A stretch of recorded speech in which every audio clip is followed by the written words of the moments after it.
Hi class, it's Mrs. Perrone and we're on page 31 of your Shiny Math book. So we are still considering this problem from the previous page about Rosa and the climbing wall.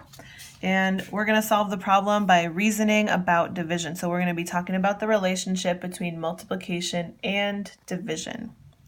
Rewrite Rosa's division problem from the previous page as a multiplication problem. So this little something here is our answer, which we know from the previous page, but we're gonna just forget about that briefly and pretend that we don't know the answer. So negative 48 divided by 6 equals something.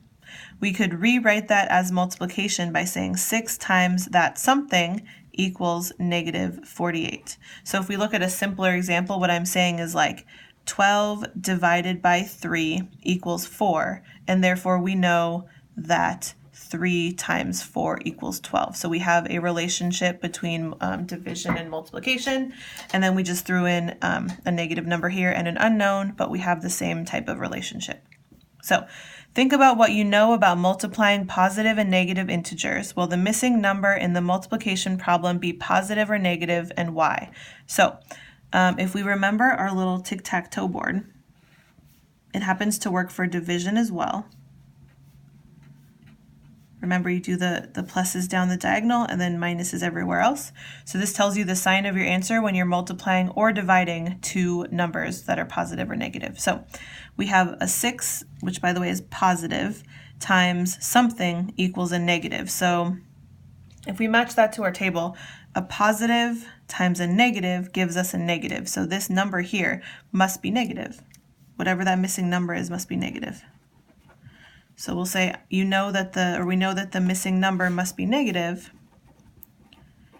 because a positive times a negative equals a negative. So solve to find the change in Rosa's position at each stage. So if we look back at the previous page, the change in position at every stage was negative 8 feet. So the change in position at each stage was negative 8 feet. Now look at these division problems. Rewrite each as multiplication, then use multiplication rules to decide whether the missing number is positive or negative. So negative 15 divided by 3 equals something. So 3 times something is 15. The missing number here must be, negative 15. That's a negative 15. So if negative 15 divided by 3 is something, then 3 times that something must be negative 15. And since I have a positive and an unknown here, and the outcome is a negative, I know that whatever this number is that's unknown must be negative, because a positive times a negative is a negative. So the missing number is negative. So here, if negative 15 divided by negative 3 is something, then negative 3 times something is negative 15. So a negative times a positive would give me a negative, so the missing number must be positive. And in this last one, 15 divided by negative 3 is something, so negative 3 times that unknown something would give me 15. So if this is negative and the outcome is positive, the missing number must also be negative, because a negative times a negative is a positive. So the missing number then would be negative.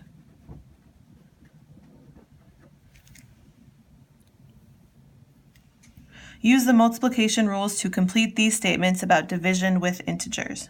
When you divide a negative by a positive, the quotient is. So we can look back at our little tic-tac-toe board, which works for multiplication and division.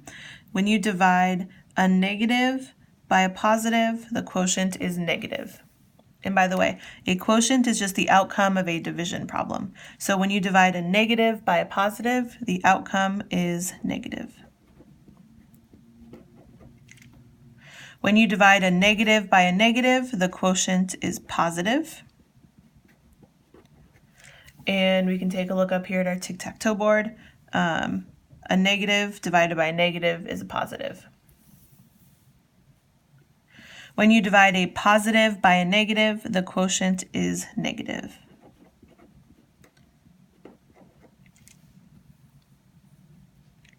Use what you just learned to solve these problems. Show your work on a separate sheet of paper or just down here in the space. So a glider descends 240 meters in 12 seconds. What is the average change in elevation per second?